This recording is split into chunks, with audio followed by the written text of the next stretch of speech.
Good morning everyone, how are you. आज discuss करेंगे question number 5, linear equation in one variable chapter चल रहा है। इसमें वर्ड प्रॉब्लम क्वेश्चन नंबर 3 तक हो गया था। आज डिस्कस करेंगे आगे linear equation in one variable. Chapter का क्या नाम है? Linear equation in one variable. Class 8 की वन वेरिएबल, सिर्फ एक वेरिएबल हो, उसको हम डिस्कस कर रहे थे। आज वर्ड प्रॉब्लम में और आगे डिस्कस करेंगे। क्वेश्चन नंबर 5 है, suppose mother's present age is 6 times suppose present age. Suppose age 5 years from now will be 1/3 of his mother's present age. What are their present ages? Question क्या कह रहा है पता चला नहीं, देख लेते हैं फिर से। Suppose mother's present age is 6 times suppose present age. Suppose कि मदर्स की जो एज है, सपोज की प्रेजेंट एज की 6 टाइम्स है। मतलब कि सपोज की मदर्स की एज सपोज की एज की 6 गुना है। सपोज की मदर की एज कितनी है? सपोज की एज की 6 गुना। अब पता नहीं है ना सपोज की एज कितनी है, तो सपोज कर लेंगे जब मालूम नहीं है तो। लेट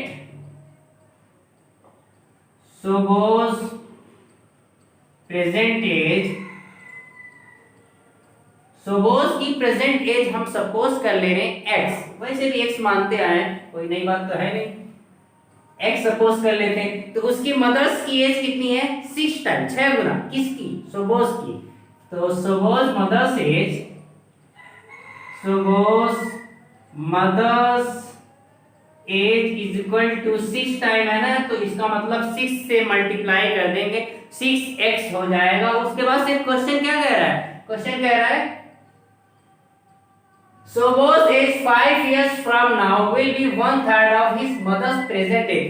suppose की एज 5 साल बाद उसकी मदर्स की प्रेजेंट एज की 1/3 हो जाएगी। क्वेश्चन को ध्यान से देखिए। suppose की एज 5 साल बाद अभी कितनी है? x है। 5 साल बाद कितनी हो जाएगी? x + 5। 5 साल बाद x + 5, यही कह रहा है ना कि 5 साल बाद suppose की एज, तो 5 साल बाद सपोज की एज ये हो गई x + 5। कितनी हो जाएगी? उसकी मदर्स की 1/3, उसके मदर्स की प्रेजेंट एज की 1/3। यहाँ पे ध्यान से देखिएगा, किसकी प्रेजेंट एज, जो उसके मदर्स की प्रेजेंट एज है उसकी 1/3। तो मदर्स की प्रेजेंट एज कितनी है? 6 है। इसकी 1/3, 1/3 का मतलब 3 से डिवाइड करना, 1/3। तो इसकी मदर्स की है 6 एज, इसका 1/3, इट्स मीन 1/3 मल्टीप्लाई कर देंगे। 1/3 का यही होता है, या डायरेक्ट 3 से डिवाइड कर लें या 1/3 से मल्टीप्लाई कर दें, दोनों सेम ही चीज होती है। यहाँ डिवाइड कर देंगे, 3 × 3 3 × 6 कितना आ गया? 2x। इधर लेफ्ट साइड में x + 5, राइट साइड में 2x। वेरिएबल्स को अभी जो पिछले एक्सरसाइज में यही करते रहे, तो पिछले एक्सरसाइज में क्या कर रहे थे? वेरिएबल्स को एक तरफ, नंबर को एक तरफ। वो पिछले एक्सरसाइज में नहीं, आगे क्लास हमेशा ऐसा ही करेंगे। तो x को उधर लेके जाएंगे तो क्या हो जाएगा? सब्ट्रैक्ट हो जाएगा। 5 इधर है लेफ्ट की तरफ, तो +x उधर जाएगा -x, तो 2x में से 1x सब्ट्रैक्ट कर देंगे, क्या आएगा? 1x। 1x को जनरली 1 ही x ही लिखते हैं सिंपली, तो यहाँ पे मैं इसको लिख देता हूँ 1x = 5। अब आप लोग फिर कंफ्यूज हो गए होंगे कि ये इधर है, इधर पूरे टर्म्स को, ये पूरे टर्म्स को इधर लिख सकते हैं, इस पूरे टर्म्स को उधर लिख सकते हैं, साइन चेंज नहीं होगा। सिर्फ एक टर्म्स को लेके जाएंगे तो साइन चेंज होगा, बट पूरे टर्म्स को, जैसे x = y, x = y है तो y = x भी हो सकता है ना, तो इसको लिख सकते हैं y = x, ऐसा लिख सकते हैं, दोनों सेम चीज है। इसी तरीके से यहाँ से इसको सब्ट्रैक्ट करेंगे 1 आएगा, तो इसको पहले लिख लिया, इसको बाद में लिख लिया, क्योंकि हमको x की वैल्यू फाइंड करनी है ना। अभी लिखा रहता 5 = x, वो सही नहीं लग रहा, तो यहाँ पे x = क्या आ गया? 5। ओके, x क्या था? सपोज की प्रेजेंट एज, सपोज की प्रेजेंट एज कितनी आ गई? 5। उसकी मदर्स की कितनी है? 6 गुना। तो suppose present age, present age कितनी है? x है, x की वैल्यू निकल के आ गई 5 इयर्स। सपोज की एज कितनी है? 5 ईयर। उसकी मदर्स की 6 गुना है, 6 गुना मतलब 6 से मल्टीप्लाई, तो उसके मदर्स की कितनी है? मदर्स एज 6 से मल्टीप्लाई कर देंगे, 6 × 5 हो जाएगा 30 इयर्स। सोबोस की 5 इयर्स है, उसके मदर्स की 30 इयर्स। ओके, क्वेश्चन समझ में आ रहा है? क्वेश्चन में कुछ था नहीं, बस कोई भी क्वेश्चन हो उसको ध्यान से पढ़िए, उसके बाद उसको इक्वेशन में उसको लिखते जाइए। जैसे उसकी एज कितनी है, सपोज कर लिया x, उसके मदर की 6 गुना है तो हम उसको 6x कर लिए। उसके बाद क्वेश्चन के हिसाब से कह रहा है कि 5 साल बाद सोबोस की एज, 5 साल बाद ये लिख दिया। उसके मदर की 1/3 हो जाएगी, उसके मदर की एज 6 है, उसकी 1/3 कर दी। अब इतना काम हो गया, उसके बाद से कैलकुलेशन है, आप सॉल्व कर लीजिए, बिल्कुल सिंपल है। वैसे जनरली ज्यादातर वर्ड प्रॉब्लम से बच्चे घबराते हैं, इसे घबराने की कोई जरूरत नहीं, उसको ध्यान से एक बार पढ़िए, उसको करते जाइए, बहुत सिंपल है, बहुत मजा आएगा। नेक्स्ट क्वेश्चन देखते हैं। नेक्स्ट क्वेश्चन है question number 6। There is a narrow rectangular plot reserve for a school in Mahauli village. The length and breadth of plot are in the ratio 11:4 at the rate of 100 rupees per meter. It will cost the village panchayat 75,000 to fence the plot. What are the dimension of plot? इतना लंबा question, समझ में कुछ नहीं आया होगा, है ना? फिर से देखते हैं। There is a narrow rectangular plot. कोई narrow rectangular plot है, reserve for a school. School के लिए रिजर्व है। इन माहौली विलेज, असद माहौली जगह है, वहां का विलेज है। The length and breadth of the plot are in the ratio, जो प्लॉट है उसकी लेंथ और ब्रेड्थ का रेशियो 11:4 दे दिया। इट्स मीन ये कोई प्लॉट है, ये उसकी लेंथ हो गई, ये ब्रेड्थ 11:4। जब भी रेशियो में क्वेश्चन दिया रहता है उसके साथ x इंक्लूड कर लेते हैं। जब भी कोई भी वैल्यू रेशियो में दी रहेगी उसके साथ x इंक्लूड कर देंगे। अगर से x इंक्लूड नहीं करेंगे तो ये 11 हो जाएगी, ये 4 हो जाएगी। रेशियो में दिया, इट्स मीन वहां x इंक्लूड कर देंगे तो ये हो जाएगी 11x, ये हो जाएगी 4x। Length 11x, breadth 4x। अगर से 11:4 हम ले लेंगे तो लास्ट में उसकी डायमेंशन पूछा है ना, लेंथ ब्रेड्थ, तो पहले ही मालूम होगी 11:4, तो फिर क्वेश्चन इतना लंबा कहने का कोई मतलब नहीं हुआ था। इट्स मीन उसके साथ x इंक्लूड कर देंगे, 11x 4x। At the rate of 100 rupees पर मीटर। 100 रुपीज 1 मीटर का, 1 मीटर के लिए कितना रुपया लगेगा? 100 रुपीज। मतलब इसको पूरा फेंस करना है, इसकी बाउंड्री करनी है, 1 मीटर बाउंड्री का कितना रुपया खर्च होगा? 100 रुपया। उसके बाद से कह रहे हैं विलेज पंचायत से कितना? 75,000 इतना रुपया उसको मिला है। मतलब इस पूरे प्लाट को घेरने में, कितना फेंस करने में कितना रुपया खर्च हुआ? 75,000 रुपया। और 1 मीटर का 100 रुपया, तो उसकी डायमेंशंस कितनी होगी देखेंगे। पहले इसकी डायमेंशन फेंस करना है, इसमें ये बाउंड्री, ये क्या हो जाएगा? पेरीमीटर। क्या निकालेंगे इसका? पेरीमीटर, क्योंकि यहाँ पे पर मीटर स्क्वायर नहीं का है। जब स्क्वायर कह देगा तो एरिया की बात होगी, यहाँ उसकी बाउंड्री की बात हो रही है, इसमें पेरीमीटर की बात हो रही है। इसका पेरीमीटर निकाल लेते हैं। सॉल्यूशन, इसका पेरीमीटर क्या हो जाएगा? सम ऑफ ऑल बाउंड्री। पेरीमीटर का फार्मूला याद करने की जरूरत नहीं, सम ऑफ ऑल बाउंड्री। ये 11 है तो ये भी 11 हो जाएगी, ये 4 हो जाएगी, सबको ऐड कर देंगे, 11 और 11 कितना हो जाएगा? 22। 4 और 4 हो जाएगा 8x। दोनों को ऐड कर देंगे, कितना हो जाएगा? 30x।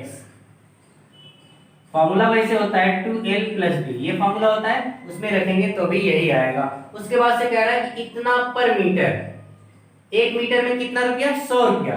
तो ये कुल इतना मीटर है ना, उसकी बाउंड्री कुल कितनी हो गई? पेरीमीटर आ गया इतना मीटर, उसकी पूरी बाउंड्री आ गई इतनी मीटर। 1 मीटर बराबर 100 रुपया। तो इतने मीटर बराबर मल्टीप्लाई करते हैं ना, पिछली क्लासेस में भी करते आए, इस क्लासेस में भी कर रहे हैं। यहाँ पे 1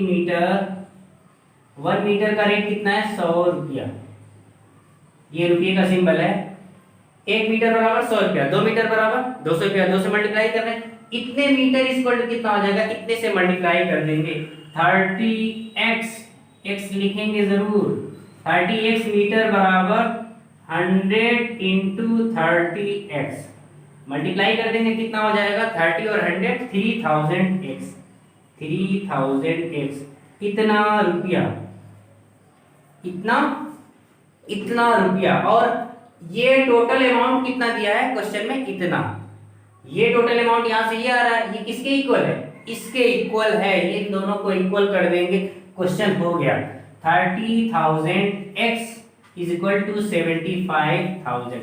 ये भी टोटल अमाउंट था, बट यहाँ पे x लगा था, x की वैल्यू हमको फाइंड करनी है, वो इसके इक्वल है, यहाँ पे इक्वल करनी है।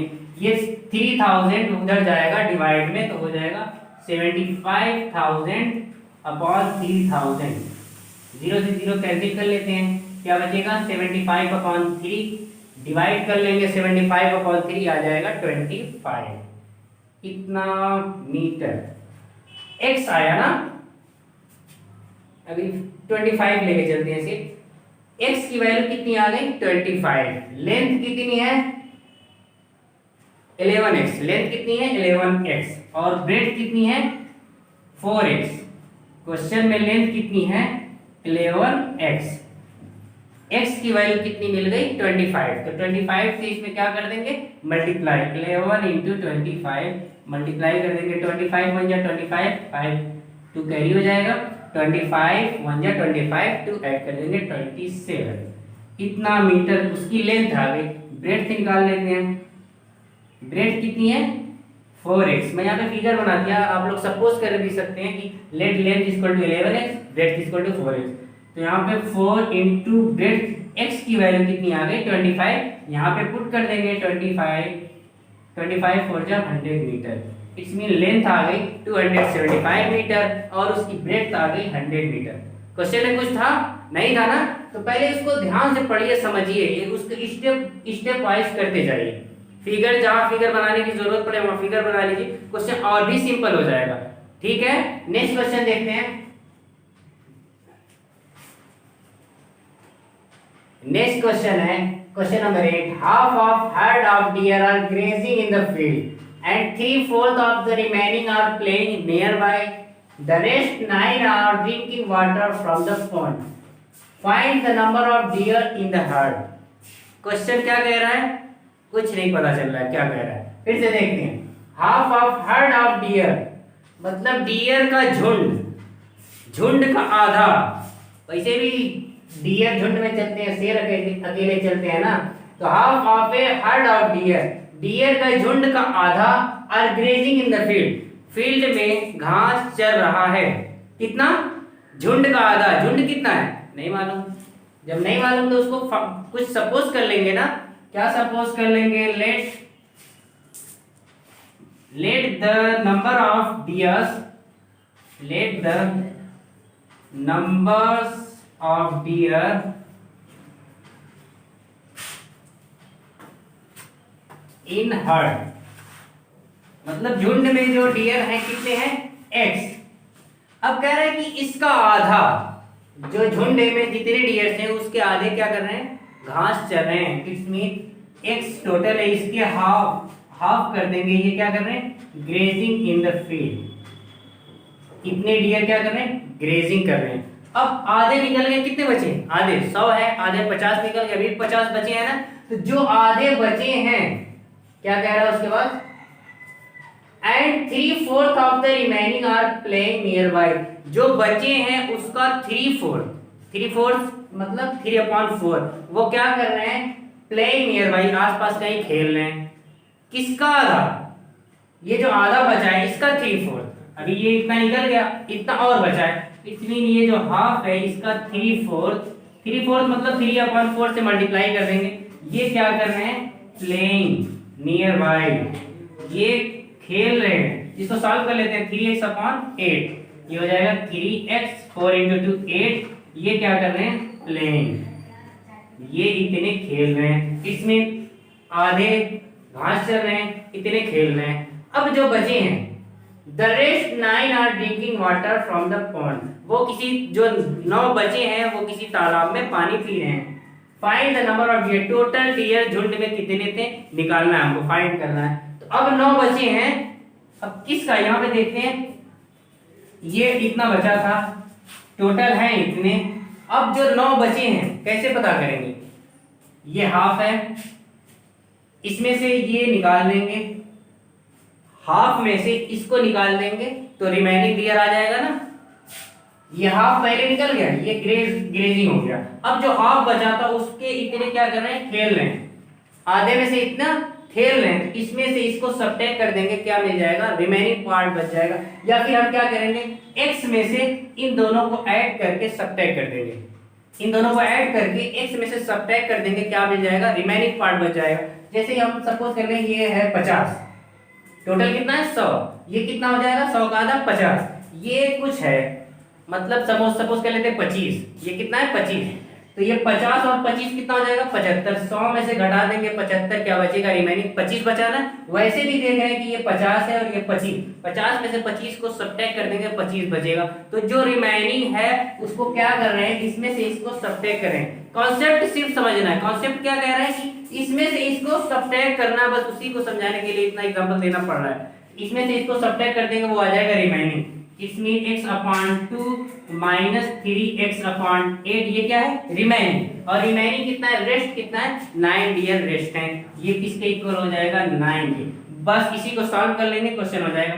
इन दोनों का एलसीएम 8 और 2 का एलसीएम कितना हो जाएगा 8, 2 से डिवाइड करेंगे 8 को कितना आएगा 4, 4 से ऊपर मल्टीप्लाई कर देंगे आ जाएगा 4x, माइनस 8 से 8 को डिवाइड करेंगे 1, 1 से 3 मल्टीप्लाई कर देंगे 3x हो जाएगा, ये हो जाएगा 9 के इक्वल। अब ऊपर देखेंगे न्यूमरेटर में 4x में से 3x सब्ट्रैक्ट करेंगे कितना आएगा 1x, कितना 1x/8 इज इक्वल टू 9। अब 8 इधर जाएगा तो क्या हो जाएगा मल्टीप्लाई में 9 और 8 मल्टीप्लाई हो जाएगा, it means 1x is equal to 9 into 8 हो जाएगा, x is equal to 72 deer. झुंड में कितने डियर्स हैं 72, समझ में आ गया। क्वेश्चन को पहले ध्यान से पढ़े, हर बार मैं यही कह रहा हूँ कि क्वेश्चन को ध्यान से पढ़े, अगर से क्वेश्चन समझ में नहीं आएगा तो सॉल्यूशन कैसे करेंगे। पहले क्वेश्चन को ध्यान से पढ़िए समझिए, उसके बाद स्टेप वाइज करते जाइए। ये एक्सरसाइज 2.4 लगभग कंप्लीट हो गई, बाकी जो क्वेश्चन है वो आप लोग ट्राई करिए, क्वेश्चन पढ़िए ट्राई करिए। अगर से मैथ है ट्राई नहीं करेंगे तो मैथ कभी नहीं आएगी, इसका मतलब कि ये जो है क्वेश्चन पढ़िए, उसको अपने से प्रैक्टिस करिए, जितना प्रैक्टिस करेंगे उतना मैथ आएगी, अदरवाइज कितना भी देखेंगे नहीं आएगी। Okay, thanks for watching.